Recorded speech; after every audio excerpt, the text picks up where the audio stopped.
welcome to our podcast, Broker Banter Denver, where we are breaking down barriers to home ownership. I'm your host, Kim Davis, the real estate expert. And I'm Patrick Williams, the mortgage guy. We're here to inform and educate about the home buying and financing process.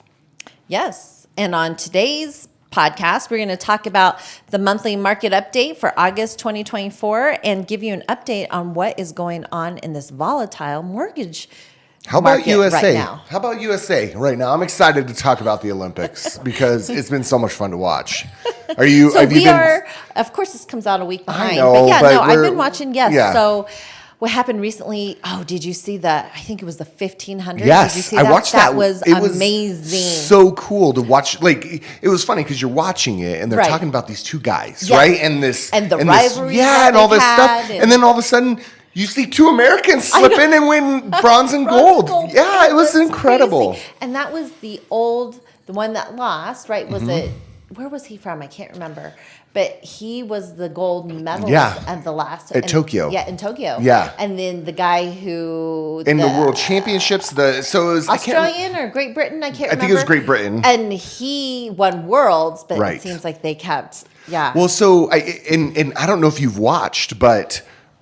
They kind of broke down the race at the end, and you see the one guy go to the outside, and so he's keeping his eye on him, which then gave our guy the opportunity to slip on into the inside and pull ahead. He pushed, kind of gave him a nudge with his, like, I'm here, I'm coming for you. And he didn't move, but then he went to the outside, shifted his weight, and then he went on the inside. It was amazing. It was cool. And I love Olympic Games. Me too. Especially, I do really enjoy the track and field stuff too. Oh yeah, Jay has been waiting for it. And then Gabby, she won the sprint. And this girl is amazing. Yes, she's amazing by a lot. A lot. It was not even close. It was not even close. Yes. And then you start hearing more about who she is, not only as an athlete, but the girl's like a Harvard graduate. And it's like, sometimes people are like, what do you think, you're better than me? And I think Gabby can say, yes, I'm better than you. I've won gold. Right. I've won gold and I've graduated from Harvard. So actually, yes, I am much better than you. You have a very bright future. There are some people who just are very high level achievers. And she obviously is one of those. Really incredible. Yes. Yeah. No, it's been great. And then, of course, we closed out the gymnastics, which was great. Simone Biles did well. She fell off a beam. So did Suni. But, I mean, hey, they did great. They did great. Kind of sad. Swimming's all done. I think we're all done there. So we're really coming down kind of to the end here, where we're like all the tournaments are kind of closing out. We're getting the gold medal round of basketball, which is interesting. Serbia's still in too. Serbia, Jokic, Nikola, he's basically willed his team into the gold medal round, which is incredible. It is incredible. I was like, I've been voting for Serbia to win. So then, of course, we'll go USA if they play together. Yeah. Okay. Because are they playing? We don't know for sure. No, that's it. No, it is. Yeah, the gold medal round is set. Oh, it is. Okay. So Serbia made a huge comeback and was able to, I think it's like a 12-point deficit or maybe even larger than that, and come back and win in overtime. And then I saw like the Americans won against Brazil like 120 to 70 or something like that. It's almost not fair because it's become much more competitive. Growing up, I remember the original Dream Team in like 92, and it was just the most stacked, ridiculous. It was Jordan and Barkley and Shaquille O'Neal? No, I think that was a little before his time. It was who's the guy who played for the Spurs? David Robinson, Clyde Drexler, like some really old school guys, but they were just, it was not even close. The basketball has become much more of a world sport, and it has become a lot more competitive. But USA still seems to pretty much dominate. Yeah, well, basketball. Can I tell you, I'm excited about Denver sports, except for Are you? I heard that Broncos are selling Broncos tickets for like $25. They're like $25 seats. I heard, I saw something about half price tickets. I think the Broncos this year, while Bo Nix has created a little bit of excitement through camp, he seems to be, doing pretty well as a rookie. There's just some pretty low expectations around the Broncos this season. I honestly have not really even been listening to sports radio because it's like, what are we talking about here? Well, yeah, at least you're not Well, at least you don't have season tickets. I do. I don't. I mean, I was thinking about you guys because I think the first preseason game did I see was Broncos Green Bay Packers. Oh, my wife want the ticket? I'll ask my wife if she'd like to go.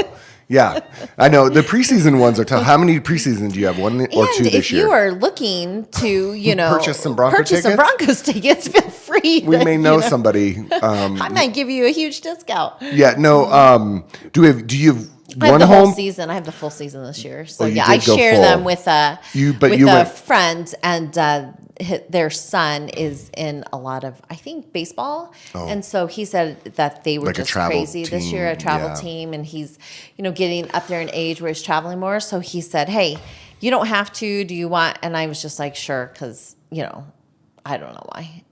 They're easy. Wait, so it sounds like he got the best of you on this season. Well, it's not. It's it's fine. It's fine. That expensive comparatively. To the Nuggets. Well, no, they're all about the same. They're all about the same. And so I only have half price. But the thing is Nuggets and half. You get more excited about the Nuggets and Avs right now. Yeah. Yeah. Yeah. Well, but they don't even start until what? October, November. Yeah. Yeah. I don't care how bad the Broncos are. I still am excited for football season. I'm always excited for football season. It doesn't matter. We have our CU Buffs going to be any good this year? We still got. I know, but we're going to the CSU-CU game, which my husband is a CSU alumni. They are playing at Canvas Stadium in Fort Collins. So, of course, if you remember, last year was a great game. Amazing game. That's when CU was still kind of looking like they might be amazing. I don't think they lost. 3-0 at that point. But my husband, who's a big CSU Rams football fan. He's a glutton for punishment, is what he is. He does not care. He will continue to force me to go to CSU football games, win or lose. Yeah. So he is a true fan of CSU football. And he did tell me that if both teams are undefeated, that game day should be in Fort Collins. But that being said, they're playing, I think CSU is playing Texas. Oh, they're not going to be A&M, undefeated. and so Jay thinks that the likelihood is pretty slim. No, I am very excited for football season. End of Labor Day, or end of summer. Labor Day is right around the corner. Kids are going back to school. You're excited for my birthday? Of course I am. I'm always excited for your birthday, Kim. I don't actually. You know what? He's like that's sitting here pretty going, crazy. When is that? I did. She could see the calculation. It's always around Labor Day. I know. Hold on. Oh, what? September 4th. Yes. Good job. Woo! Yes. My dad's birthday was September 5th, and so it took me a second, but I remembered. I know yours is the end of February. That's good. Yeah. February, right. Let's guess. 23rd. Sorry. Jeez. It was already coming out when you said let's guess. I didn't give you the chance there. I apologize. 23rd. Hey, wow. Good job. Thank you. February 23rd. All right. Well, hey, should we talk some market stuff? Well, we're talking about back to school and football season and stuff. So and back typically, to school. Hey, let's talk back to school. Okay. Douglas County started yesterday. Yeah. That's crazy. That is crazy. I was driving around on Tuesday. I had a lot of appointments and things. And you know what was wild? It was you could see that it was the last day of summer. Like every time I stop at a light, there's a car full of high school kid age next to me, like trying to, get that last day in, and then you're like driving over, the rec centers are packed, and the kids are just walking around going to get ice cream and stuff. Perfect time if it wasn't so cold today, but perfect time to go to Chatfield Reservoir now. You know what? That's exactly what I was just telling my wife. I'm like, hey, let's go to the pool because everybody's back. Everyone's gone. And it's perfect. So bittersweet. I'm a little sad. Really? No, I mean, that I have summer's over? Kids. No. But I don't have any kids going to school. Oh, this is your first year of no back to school. Right, no back to school. Neither kid is going to college. My daughter's taking a gap year, so my youngest. So, yeah. So it's kind of a strange year. Strange. Yeah, for the first time in like 8, who knows 20 how long. years. Yeah. Right? Well, not quite. They didn't go to school right away. But I'm almost preschool 16 maybe. 16, 17 years. Yeah. Yeah, well, this is kind of we still have, my son's headed down back to college here in a couple weeks. Right. They start a little later than most, just because it's hot as Hades down there. But last year when we dropped them off, it was 120 degrees. Well, last year we did a half Ironman in October, and it was 102 degrees on the run. It was I was horrible. just telling somebody about that this morning at my networking event. Yeah. But my daughter will be a senior this year. Right. And so she's bought the pants. There's boys don't do that thing. It's a girl's thing. Yeah, It seems to be. I know most of the schools do. Like Chatfield does black overalls and then or pants, and then they 2020 like you paint them up and decorate them, and that's like the senior pants. Yep, senior pants. So they wear them first day of school, and they wear them, at football games and like events and things like that. And then sometimes they wear them the last day of school. So it's pretty cool. I think it's a pretty cool tradition. We didn't have any of that. Yeah, we didn't. And then they paint a parking space. That's a new one too. Yeah. So that's kind of cool. Yeah. My daughter's a little artistic. I'm a little worried. Do you have a picture? She hasn't done it yet because so Douglas County starts, but we don't. She's still. I think she has she's a freshman ambassador, so she helps the freshmen come in. So I think they have that training tomorrow, and then the freshmen come in, I think, on Tuesday or Wednesday of next week. But her official first day, I don't think, is until Thursday of next week. Okay. Yeah, so we still have a couple little things that we're trying to. Yeah. Well, great. So how's the mortgage market? It's been a little volatile. You could say that. Yeah. So since the last time we talked about interest rates, a lot has happened. So we had the Fed meeting, so we talked about that a little bit. They decided not to do anything. And then the very next day, after we recorded our last podcast, a jobs report came out. And it was a dud. It was bad. What does that mean? It's a dud. Does that mean that people are losing jobs? Yeah. So unemployment is rising. Right. People are not finding work. Long-term unemployment is rising. So that unemployment rate is going up. And basically what everybody saw as a result of that report is we are headed to a recession. I mean, that was just basically it. And we've seen the 10-year note just drop off a cliff. We were as low as 366, which is the lowest level we've been all year for sure, and into last year, when everybody was expecting the Fed to start cutting right away. Well, and I heard, and I'm not sure if you said it, but I've heard a lot of people say that the Fed should have cut rates when they met. Hindsight's 2020. I mean, that jobs report had not come out when they had met, so I think a lot of people are saying that. Right. Is that like Monday quarterbacking? Is that what you're saying? Armchair quarterback. Oh, armchair. Oh, okay. No, whatever. No, Monday quarterback. I'm just a pretend kind of after the fact. This is not a sports radio podcast, in case you're wondering. No, so it's been a wild ride over the last week. Well, and the stock market. I mean, we lost. It had one of our biggest losses of the year. Was talking about that. But we had a new jobs report come out this week, which was not as bad as what the previous one was. So maybe they're saying, okay, maybe things aren't as bad as they seem. So we are kind of things are just bouncing around like crazy, which, I would say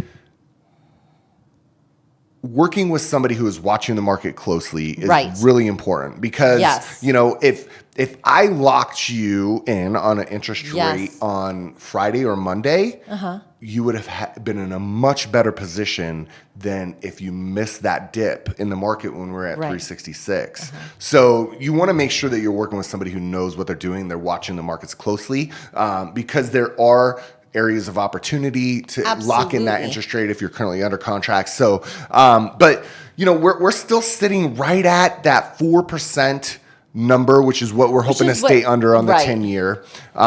Rates are down. We're seeing 6.5 and under on conventional. We're even seeing high fives if you're going government loans like VA and FHA. So there's some good opportunity high fives here. For VA and FHA, that's great. Let's hope that continues and it goes down further. I mean, the prediction is, what would you say? You always say 90, 95%. I mean, are we close to 100% that we can get? I don't know that we could be, I mean, it's almost a guarantee. That's what. In September, the Feds are going to cut rate. But what's interesting, say 99%. We'll give you 1%. Thank you. I mean, I would say it's almost a sure thing. It's as close to a sure thing as you're probably going to get. But what's interesting is that they're now talking about, and typically the way they cut is in a quarter of a percentage point or 25 basis points. They're actually talking about a half a point cut now, Right. because so not only are we pretty certain that we're going to cut, but we may see a larger cut than what anybody would have ever thought. Right. So I have a client who is buying a new build, and his place isn't done until October, so they are floating that rate because they are really expecting that September. Yeah, that's a cut smart move. To instead of we're actually less than 60 days out, so he can yeah, lock we offer at any 60-day time. locks. Right. Yeah. But so- I wouldn't recommend locking right now Right. unless you're closing short term. I would say if you're closing within the next 30 days, because we have some volatility coming out Right. still next week with a new CPI number. We Right. talk about CPI, the big inflation gauge. So what would happen if that inflation number comes in with elevated inflation still, then Right. people so that's what's the volatility is what It is surprising me. right? And just it's been a crazy week. It Let's really just has. say that. So when this comes out on Wednesday, Thursday next knows? week, who knows what's going to Yeah. happen? But then we'll give you an update. Maybe we should start doing some live. We could. Updates, Updates. Instas or TikToks, Yeah. so that you can get. But yeah. Yeah, so interesting. I would say the trend, that's the easiest way trend, when yes. we're looking at a volatile market like we've had Yes. over the last week, especially, we have to pay close attention to trends, because day by day it can go down really far, Yes. it can come up really far. Yes. So we're looking at the trend, and the trend Right. is lower interest rates. Yes. That's what we're seeing, Yes. which is Yes. the opposite of what we were Right. seeing last year at this time. Right. The trend was up. And as we continue to say, it takes you 30 days usually to get into a house from when you find that house. It usually takes about 30 days to close. So if you were to find something, let's say in the next week, you're not closing until the middle of September. Do we think we will know by the middle of September when that rate cut will be? Or is it something that, is it mid-September when the Fed? Yeah, the Fed, I don't know exactly when the Fed meeting is in September. I don't have the date. I can find that, but I believe it's mid-September. For some reason, the 17th sticks to mind. That could I don't be know that could be why. right. And but I everybody is anticipating that rate. Now what's interesting though, Kim, is that mortgage rates, I believe, are already building that rate cut into Yes. pricing. Oh, really? Yes. Oh. So because everybody's expecting it. So that's why we're Right. seeing that downward trend. The volatility is how much? How much are they going to cut it? Are we going to see more than one or two cuts this year? Will we actually see three? Will we see a half a point cut in September? So that's where the volatility each day comes from. So Not to get greedy, but what are the chances of a 4? that does sound pretty greedy, Kim. I don't want to be Sorry. a Sorry, Debbie public, Downer. Remember when they were like 2.99? No, I have no recollection of that. The 30-year trend of mortgage rates is actually right around where we're at. I know that. We have talked about it. But, Yeah. well, We're let's- oh, no, you're not Well, done. no, I'm Don't gonna let it go, Okay. and I want to do a little bit of a. Let's see how quickly I can give you the table here, but I think we're starting to see, even though we did have those really low rates Right. recently, we're starting to see that let go a little bit. We're Right. starting to see the golden handcuffs kind of release, right? Right. Would you say with the August numbers, or excuse me, July numbers, right? Because we're in August now, so we're Yes. just getting out the July stuff. Yeah. I said August numbers. Did you? I think so. You might well. have. Yeah. But we're going to talk about July. And so what are we seeing? Are we seeing those golden handcuffs start to be released? So golden handcuffs again. Do you want to explain what those are? Yeah, so it's a term that we've been using Right. about people who refinanced during the pandemic Yes. when interest rates were held low for so long, and they've got those really fantastic 3% rates. And it's hard for them to maybe move up or move down because they are not wanting to let that interest rate go, especially when it was double. When when it's- it could have yeah, I been mean- double, and so then they're their monthly payment, if they still had a mortgage, was probably the same for either less house or, and so why move? Why move? Even though I'm not happy in this neighborhood, even though my commute is really long, or the I house have to is hold too on to big this. and I need to downsize, or I need to upsize because my house is too small. Right. So we are starting to see that. I mean, based on the inventory numbers that we talked about for June, is that trend continuing? Well, so in July of 2024 compared to June, we have about 300 more homes on the market. So we're sitting at about 10.5, just closer to 10.6 actually. 10,600, that would be 10.6, 10.5. Actually, it's 10,584. That's for you, Jay. So from June to July, we had about 5,100 new listings, which is a little bit more than we had last month, which was, or less than last month. Not a whole lot though. Right. Yeah. But 700 homes, that's a lot. And as you can see, pending numbers, that's numbers that have closed within that month, were basically 3,900. And then we closed about 3,700 homes at the end of July. And so we have consistently seen about in the 3,000s, I would say, higher threes, mid threes of homes closed per month. And that was even including, throughout the pandemic. And so but back then we only had maybe 2,000 homes coming on the market or 3,000 homes. Right. So there's barely a 1 month supply. So everybody's waiting for whatever comes on the market and jumps on it. Whereas now we're working with a couple, 2, 3, maybe even closer. Months. I mean, it used to be back in the day, I would say 10,000 was the 6th month. And I think I've even said it on this podcast, but I guess since population has grown and things like that, and we're seeing 3,000 homes sell every month. So yeah, I guess, about a 3-month market, 4-month market, which is still bigger than we've ever seen. Yeah. Wait time, days on market for homes for a long time. So that's kind of a big difference between the 2 months. Also, close price median went down by $1,000, 600,000 versus 601, and this is month over month. So we're not talking year over year. If we're talking year over year, July of 2023, we're still up $10,000 as far as median. So we're not seeing that same level of appreciation that we did in the past, and that's driven probably a lot by supply and demand, right? There's a larger supply of homes on the market, and because interest rates have been elevated, there's just not as many buyers. There's not as many buyers, and price points I think you'll see have plateaued over the last year because of just as we always say, I feel like. I feel like we're a little bit of a broken record sometimes, but we want to make sure you guys get the stats and what's going on. You know what, though? I think to give us a little bit of a break as far as our broken recordness, in March, we started talking about this and kind of seeing what was going to happen in the market.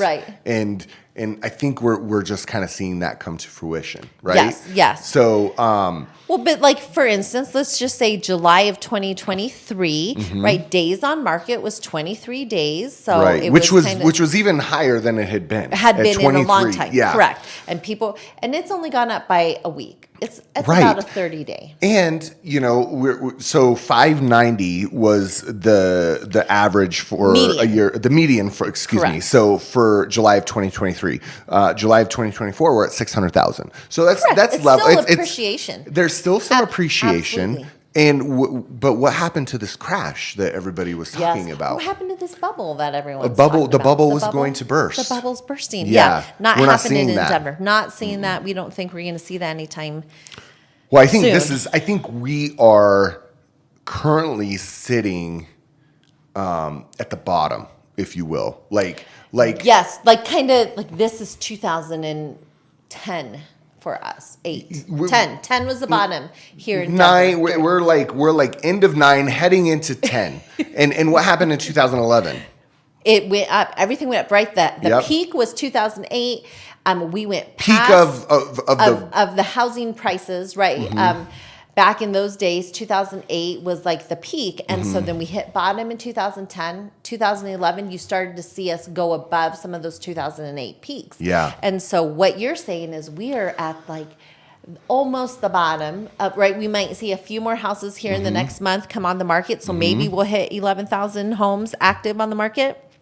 You'll see average days on market go up, but then I think as soon as and by go up, go we're down, seeing 30. 30 right, is 30. still nothing. So maybe it goes 45 days. Back in those earlier days, I remember when people 60, 90 days was average days on market. Like, hey, you had to show your house. Can you imagine showing your house for 60, 90 days? No. Having it show ready all the time. We feel for you guys. We understand. We do. We both have done it. Yes. And pretty recently. Yes. I was talking to a guy in my networking group this morning. I came right here from there. Yes. And he's currently in the middle of a sell and buy scenario. Yes.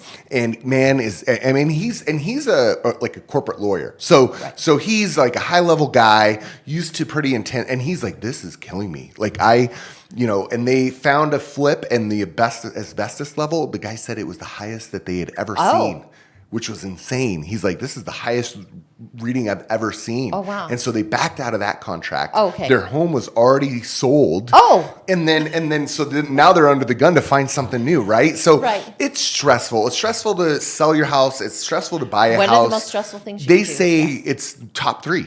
Yeah. It's starting a new job, getting married or divorced, and buying or selling a home. Yeah. Yes. Yeah, it is one of the most stressful things that you can do. And so that's why it's important to work with people who know what they're doing, because we can help bring that stress level down. Yes, that's always the goal. Yeah.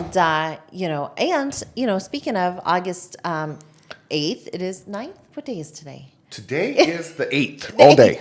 So here in 9 days. I did have to check my watch. I'm going to give you a break. But, yeah. Well, here in 9 days, the new NAR rule, that's right. So we're going to have a big change in the real estate. So the I'm sure National we'll talk Association about that. of Realtors. Yep, National Association of Realtors lawsuit that everyone talked about at the beginning of the year is going into effect. So, there's still a lot of false rumors out there. People think that buyers agents aren't going to make any money. I would tell you that that's false, but we'll see how everything pans out. We'll kind of keep you guys updated on what's going on there. But as far as market, let's get back to that. Sorry. As far as the market, I think where interest rates are really going to help is those luxury homes too.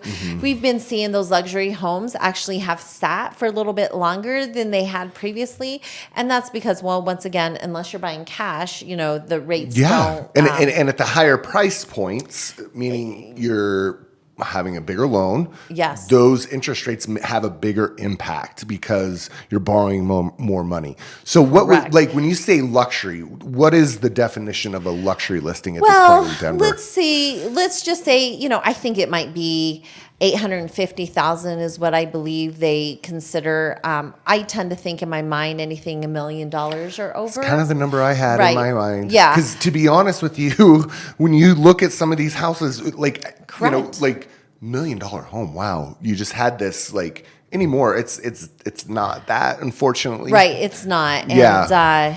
And so they say you're saying 850 is kind of the defined number, but you're thinking more of really like $1 million and above. $1 million and above. Okay. Right. To hit luxury, and then and like you said, you're seeing that $1 million price mark. Gosh, I remember 20 some years ago, except my husband was building $1 million huge mansions up in the mountains, and now it's a 3-5 a PUD in Highland Ranch.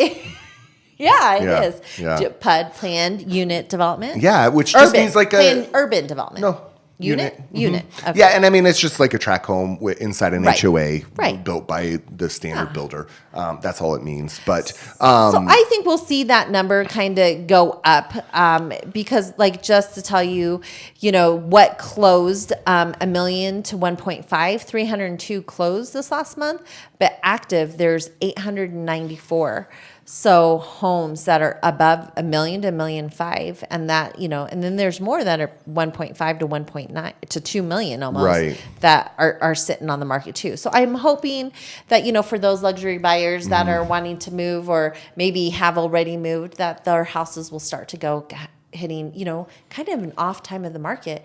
September, October, it picks up a little bit, but usually November, December. Yeah, through the holidays, this slows interest down. rate could see a market hopefully go through the holidays. And I think what we're seeing in these numbers is we're kind of at that bottom of that bell curve, right? Like, so we're sitting here right now. Come on, 2011. As interest rates come down, Yeah. When is the best time to capitalize that? At the bottom. At the bottom. At the bottom. Yes. We're at a level market. We're still seeing appreciation. Right. If you're waiting for a crash, it's not going to happen. Interest rates are coming down. Get in the market so you are already a homeowner when we start to see these appreciation levels go up, to what we've seen in some of the bigger years. Yes. So if you were thinking about buying or selling, jump in that market, as we always say. And that's pretty much it that was a quick July, August update. We didn't want to bore you too much, but hopefully that was good information. I thought it was great. I think, it's really pretty much on par with what we talked about for June, right? We're still kind of in that trend. You've been telling me all year, July, there's a lull in July. And I think we definitely saw that. Saw the normal July lull. Lull July. July. But now we're back to school. Back to school, yay! People, yay! Parents getting on a schedule. There are seasons. There's seasons in the year, and back to school is a big one because summer's over. Everybody's kind of getting back to their normal routine. Right. Kids are in school. You got sports afterwards. Right. Parents can work again because their kids aren't home. Not that I'm saying anything. Go football, go volleyball. So that's what we always did: football and volleyball. So that's right. Yeah. Yeah. So we are kind of seeing that market activity pick up with that seasonal set back into a rhythm. And so we'd love to help you out. If you're interested in getting into the market, let us know. I think that's it. That's it. Are we good? We're done. That's it. All right. If you found this podcast useful or know somebody who would, please give us a like. Share us on YouTube, Spotify, and iTunes. Thanks. See you next week.